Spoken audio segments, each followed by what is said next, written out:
जय श्री कृष्णा, राधे राधे। मार्गशीर्ष पूर्णिमा व्रत कथा। आप सभी श्रोताओं को मार्गशीर्ष पूर्णिमा की हार्दिक शुभकामनाएं। आप सभी का दिन शुभ और मंगलमय हो, इसी कामना के साथ आज की वीडियो का शुभारंभ करती हूँ। मार्गशीर्ष मास की पूर्णिमा जीवन में शुभ फल प्रदान करती है और माता लक्ष्मी की कृपा से धन का लाभ मिलता है। आज के दिन गंगा नदी में या किसी पवित्र नदी में स्नान व दान करने से एवं मार्गशीर्ष पूर्णिमा की कथाओं को सुनने से पूरे महीने में किए गए पूजा पाठ के बराबर फल मिलता है। आज के दिन भगवान शिव और माता पार्वती एवं भगवान श्री लक्ष्मी नारायण जी और चंद्रदेव का पूजन करने से भक्तों की आर्थिक, मानसिक और शारीरिक समस्याएं दूर होती हैं। तो आज मैं आपको सुना रही हूँ मार्गशीर्ष पूर्णिमा की बड़ी ही दुर्लभ कथा। तो आप लोग बड़ी ही श्रद्धा और प्रसन्न चित्त मन से इन कथाओं को पूरा अवश्य सुनिए। तो कथा शुरू करते हैं। उससे पहले आप सभी से अनुरोध है कि माता लक्ष्मी की कृपा के लिए आप वीडियो को लाइक और चैनल को सब्सक्राइब जरूर कीजिए। द्वापर युग में एक समय की बात है कि यशोदा जी ने भगवान श्री कृष्ण से कहा, हे कृष्ण, तुम सारे संसार के उत्पन्न करता, पोषक तथा उसके संहार करता हो। आज कोई ऐसा व्रत मुझे कहो जिससे करने से मृत्युलोक में स्त्रियों को विधवा होने का भय ना रहे तथा यह व्रत सभी मनुष्यों की मनोकामनाएं को पूर्ण करने वाला हो। श्री कृष्ण कहने लगे, हे माता, तुमने अति सुंदर प्रश्न किया है। मैं तुमसे ऐसे ही व्रत को सविस्तार कहता हूँ। सौभाग्य की प्राप्ति के लिए स्त्रियों को 32 पूर्णमासियों का व्रत करना चाहिए। इस व्रत के करने से स्त्रियों को सौभाग्य संपत्ति मिलती है। यह व्रत अचल सौभाग्य देने वाला एवं भगवान शिव के प्रति मनुष्य मात्र की भक्ति को बढ़ाने वाला है। यशोदा जी कहने लगी, हे कृष्ण, सर्वप्रथम इस व्रत को मृत्युलोक में किसने किया था? इसके विषय में विस्तार पूर्वक मुझे बताओ। श्री कृष्ण जी कहने लगे कि इस भूमंडल में एक अत्यंत प्रसिद्ध राजा चंद्रहास से पलित अनेक प्रकार के रत्नों से परिपूर्ण कतिका नाम की एक नगरी थी। वहाँ पर धनेश्वर नाम का ब्राह्मण था और उसकी स्त्री अति सुशीला रूपवती थी। दोनों ही उसी नगरी में बड़ी प्रेम के साथ रहते थे। घर में धन धान्य आदि की कमी नहीं थी। उनको एक बड़ा ही दुख था कि उनके कोई संतान नहीं थी। इस दुख से वह अत्यंत दुखी रहते थे। एक समय एक बड़ा तपस्वी योगी उस नगरी में आया। वह योगी उस ब्राह्मण को घर को छोड़कर अन्य सब घरों में भिक्षा लेकर भोजन किया करता था। रूपवती से वह भिक्षा नहीं लिया करता था। उस योगी ने एक दिन रूपवती से भिक्षा न लेकर किसी अन्य घर से भिक्षा लेकर गंगा किनारे जाकर भिक्षा अन्न को प्रेम पूर्वक खा रहा था कि धनेश्वर ने योगी को यह सब कार्य किसी प्रकार से करते हुए देख लिया। अपनी भिक्षा के अनादर से दुखी होकर धनेश्वर योगी से बोला, महात्मन, आप सब घरों से भिक्षा लेते हैं परंतु मेरे घर की भिक्षा कभी नहीं लेते, इसका क्या कारण है? योगी ने कहा कि निसंतान के घर की भीख पतितों के अन्न के तुल्य होती है और जो पतितों का अन्न खाता है वह भी पतित हो जाता है। चूँकि तुम निसंतान हो अतः पतित हो जाने के भय से मैं तुम्हारे घर से भिक्षा नहीं लेता हूँ। धनेश्वर यह बात सुनकर अपने मन में बहुत दुखी हुआ और हाथ जोड़कर योगी के पैरों में गिर पड़ा तथा अंतर्भाव से कहने लगा, हे महाराज, यदि ऐसा है तो आप मुझे पुत्र प्राप्ति का उपाय बताएं। आप सर्वज्ञ हैं, मुझ पर अवश्य ही कृपा कीजिए। धन की मेरे घर में कोई कमी नहीं है परंतु मैं पुत्र न होने के कारण अत्यंत दुखी हूँ। आप मेरे इस दुख का हरण करें, आप सामर्थ्यवान हैं। यह सुनकर योगी कहने लगे, हे ब्राह्मण, तुम चंडी की आराधना करो। घर आकर उसने अपनी स्त्री से सब वृतांत कहा और स्वयं तप के निमित्त वन में चला गया। वन में जाकर उसने चंडी की उपासना की और उपवास किया। चंडी ने 16वें दिन उसको स्वप्न में दर्शन दिया और कहा, हे धनेश्वर, जा, तेरा पुत्र होगा, परंतु वह 16 वर्ष की आयु में ही मृत्यु को प्राप्त हो जाएगा।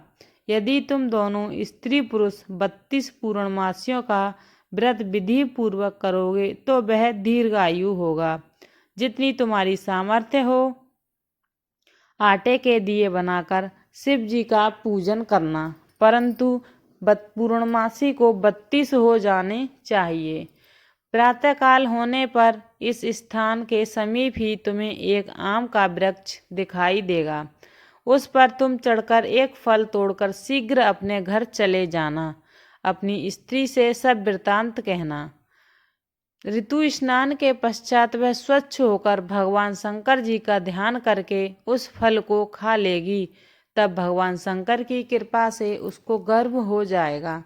जब ब्राह्मण प्रातःकाल उठा तो उसने उस स्थान पर एक आम का वृक्ष देखा, जिस पर एक अत्यंत सुंदर आम का फल लगा हुआ था। उस ब्राह्मण ने उस आम के वृक्ष पर चढ़कर उस फल को तोड़ने का प्रयत्न किया, परंतु वृक्ष पर कई बार प्रयत्न करने के बाद भी वह न चढ़ सका। तब तो उस ब्राह्मण को बहुत चिंता हुई और भगवान श्री गणेश की वंदना करने लगा। हे दयानिधि, अपने भक्तों के विघ्नों का नाश करके उनके कार्य को संपूर्ण करने वाले, दुष्टों का नाश करने वाले, रिद्धि सिद्धि देने वाले, आप मुझ पर दया करके इतना बल दें कि मैं अपने मनोरथ को पूर्ण कर सकूं।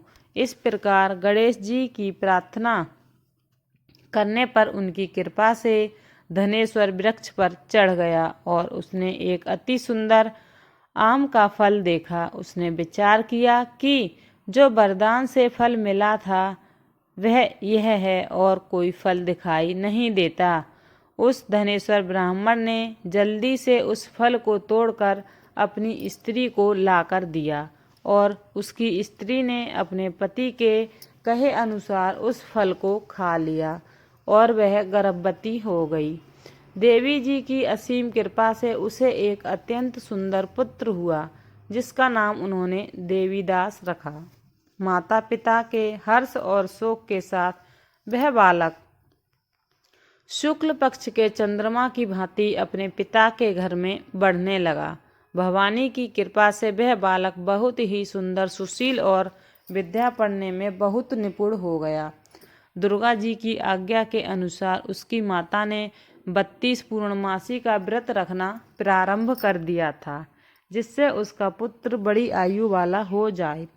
16वां वर्ष लगते ही देवीदास के माता पिता को बड़ी चिंता हो गई कि कहीं उनके पुत्र की इस वर्ष मृत्यु न हो जाए। इसलिए उन्होंने अपने मन में विचार किया कि यदि यह दुर्घटना उनके सामने हो गई तो वे कैसे सहन कर सकेंगे। उन्होंने देवीदास के मामा को बुलाया और कहा कि हमारी इच्छा है कि देवीदास 1 वर्ष तक काशी में जाकर विद्या का अध्ययन करे और उसको अकेला भी न छोड़ना चाहिए, इसलिए साथ में तुम चले जाओ और 1 वर्ष के पश्चात इसको वापस लौटा लाना। सब प्रबंध करके उसके माता पिता ने काशी जाने के लिए देवीदास को एक घोड़े पर बैठाकर उसके मामा को उसके साथ कर दिया, किंतु यह बात उसके मामा या किसी और से नहीं कही। धनेश्वर ने सपत्नी अर्थात अपनी पत्नी के साथ अपने पुत्र की मंगल कामना तथा दीर्घायु के लिए भगवती की आराधना और पूर्णमासियों का व्रत करना प्रारंभ कर दिया। इस प्रकार बराबर 32 पूर्णमासी का व्रत पूरा हो गया। कुछ समय पश्चात एक दिन वह दोनों मामा और भांजा मार्ग में रात्रि बिताने के लिए किसी गांव में ठहरे हुए थे। उस दिन उस गांव के एक ब्राह्मण की अत्यंत सुंदर, सुशील, विदुषी और गुणवती कन्या का विवाह होने वाला था। जिस धर्मशाला के अंदर वर व उसकी बारात ठहरी हुई थी, उसी धर्मशाला में देवीदास और उसके मामा भी ठहरे हुए थे। संयोगवश कन्या को तेल आदि चढ़ाकर मंडप आदि का कार्य किया गया तो लग्न के समय वर को धनुर्वात हो गया। तत्पश्चात वर के पिता ने अपने कुटुंबियों से परामर्श करके निश्चय किया कि यह देवीदास मेरे पुत्र जैसा ही सुंदर है, मैं इसके साथ ही लग्न करा दूं और बाद में विवाह के अन्य कार्य मेरे लड़के के साथ हो जाएंगे। ऐसा सोचकर वह देवीदास के मामा से जाकर बोला कि तुम थोड़ी देर के लिए अपने भांजे को हमें दे दो, जिससे विवाह के लग्न का सब कार्य सुचारू रूप से हो सके। तब उसका मामा कहने लगा कि जो कुछ भी मधुपर्क आदि कन्यादान के समय वर को मिले वह सब हमें दे दिया जाए तो मेरा भांजा इस बारात का दूल्हा बन जाएगा। यह बात वर के पिता के द्वारा स्वीकार कर लेने पर उसने अपना भांजा वर बनने को भेज दिया और उसके साथ सब विवाह कार्य रात्रि में विधिवत संपन्न हो गया। पत्नी के साथ वह भोजन न कर सका और अपने मन में सोचने लगा कि न जाने यह कैसी स्त्री होगी। वह एकांत में इसी सोच में गरम निश्वास छोड़ने लगा तथा उसकी आंखों में आंसू भी आ गए। तब वधू ने पूछा कि क्या बात है, आप इतने उदासीन और दुखी क्यों दिख रहे हैं। तब उसने सब बातें जो वर के पिता और उसके मामा में हुई थी उसको बता दी। तब कन्या कहने लगी कि यह ब्रह्म विवाह के विपरीत कैसे हो सकता है। देव, ब्राह्मण और अग्नि के सामने मैंने आपको ही अपना पति बनाया है, इसलिए आप ही मेरे पति हैं। मैं आपकी ही पत्नी रहूंगी, किसी अन्य की कदापि नहीं। तब देवीदास ने कहा, ऐसा मत करिए, क्योंकि मेरी आयु बहुत थोड़ी है।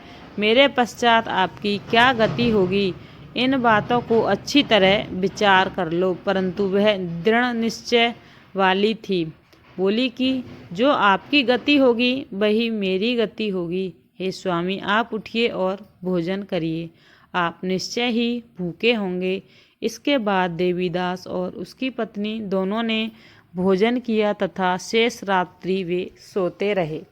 प्रातःकाल देवीदास ने अपनी पत्नी को 3 नगों से जड़ी हुई अंगूठी दी, एक रूमाल दिया और बोला, हे प्रिय, इसे लो और संकेत समझकर स्थिरचित्त हो जाओ। मेरा मरण और मेरा जीवन जानने के लिए एक पुष्प वाटिका बना लो, उसमें सुगंधि वाली एक नवमल्लिका लगा लो, उसको प्रतिदिन जल से सींचा करो और आनंद के साथ खेलो कूदो और उत्सव मनाओ। जिस समय और जिस दिन मेरा प्राणांत होगा ये फूल सूख जाएंगे और जब ये फिर से हरे हो जाएं तो सान लेना कि मैं जीवित हूँ। यह बात निश्चय करके समझ लेना, इसमें कोई संशय नहीं है। यह समझाकर वह चला गया। प्रातःकाल होते ही वहाँ पर गाजे बाजे बजने लगे और जिस समय विवाह के कार्य समाप्त करने के लिए वर तथा सब बाराती मंडप में आए तो कन्या ने वर को भली प्रकार से देखकर अपने पिता से कहा कि यह मेरा पति नहीं है, मेरा पति वही है जिसके साथ रात्रि में मेरा परिग्रहण हुआ था। इसके साथ मेरा विवाह नहीं हुआ है। यदि यह वही है तो बताएं कि मैंने इसको क्या दिया। मधुपर्क और कन्यादान के समय जो मैंने भूषण आदि इन्हें दिए उन्हें दिखाएं तथा रात में मैंने क्या गुप्त बातें कहीं वह सब सुनाएं। पिता के कथन के अनुसार वर को बुलवाया गया। कन्या की ये सब बातें सुनकर वह कहने लगा कि मैं कुछ नहीं जानता। इसके पश्चात लज्जित होकर वहाँ से चला गया और सारी बारात भी अपमानित होकर वहाँ से लौट गई। भगवान श्री कृष्ण बोले, हे माता, इस प्रकार देवीदास काशी विद्या अध्ययन के लिए चला गया। जब कुछ समय बीत गया तो काल से प्रेरित होकर एक सांप रात्रि के समय उसको डसने के लिए वहां पर आया। उस विषधर के प्रभाव से उसके शयन का स्थान चारों ओर से विष की ज्वाला से विषैला हो गया, परंतु व्रत राज के प्रभाव से उसको काटने न पाया, क्योंकि पहले ही उसकी माता ने 32 पूर्णिमा का व्रत कर रखा था। इसके बाद मध्य के समय स्वयं काल वहाँ पर आया और उसके शरीर से उसके प्राणों को निकालने का प्रयत्न करने लगा, जिससे वह मूर्छित होकर जमीन पर गिर पड़ा। भगवान की कृपा से उसी समय पार्वती जी के साथ भगवान शंकर जी वहाँ पर आए। उसको मूर्छित दिशा में देखकर पार्वती जी ने भगवान शंकर से प्रार्थना की कि हे महाराज, इस बालक की क्या गलती है। इस बालक की माता ने पहले 32 पूर्णिमा का व्रत किया था, जिसके प्रभाव से हे भगवान, आपको इसको प्राणदान देने ही होंगे। भवानी के कहने पर भक्त वात्सल्य भगवान शिव जी ने उसको प्राणदान दे दिया। इस व्रत के प्रभाव से काल को भी पीछे हटना पड़ा और देवीदास स्वस्थ होकर बैठ गया। उधर उसकी स्त्री उसके काल की प्रतीक्षा किया करती थी। जब उसने देखा कि पुष्प वाटिका में पत्र पुष्प कुछ भी नहीं रहे तो उसको अत्यंत आश्चर्य हुआ, और जब वह वैसे ही हरी भरी हो गई तत्पश्चात वह जान गई कि वह जीवित हो गए हैं। यह देखकर वह बहुत प्रसन्न मन से अपने पिता से कहने लगी कि पिताजी, मेरे पति जीवित हैं, आप उनको ढूंढिए। जब 16वां वर्ष व्यतीत हो गया तो देवीदास भी अपने मामा के साथ काशी से चल दिया। इधर उसे सास ससुर ढूंढने के लिए अपने घर से जाने ही वाले थे कि वह दोनों मामा भांजा वहां पर आ गए। उसको आया देख उसका ससुर बड़ी प्रसन्नता के साथ अपने घर में ले आया। उस समय नगर के निवासी भी वहां इकट्ठा हो गए और सबने निश्चय किया कि अवश्य ही इस बालक के साथ इस कन्या का विवाह हुआ था। उस बालक को जब कन्या ने देखा तो पहचान लिया और कहा कि यह वही है जो संकेत करके गया था। उसके बाद सभी कहने लगे कि भला हुआ जो यह आ गया, और सब नगरवासियों ने आनंद मनाया। कुछ दिन बाद देवीदास अपनी पत्नी और मामा के साथ अपने ससुर के घर से बहुत सा उपहार आदि लेकर अपने घर के लिए प्रस्थान कर दिया। जब वह अपने गांव के निकट आया तो कई लोगों ने उसको देखकर उसके माता पिता को पहले ही जाकर खबर दे दी कि तुम्हारा पुत्र देवीदास अपनी पत्नी और मामा के साथ वापस आ रहा है। ऐसा समाचार सुनकर पहले तो उन्हें विश्वास नहीं हुआ, किंतु जब और लोगों ने भी आकर उनकी बात का समर्थन किया तो उनका बड़ा आश्चर्य हुआ।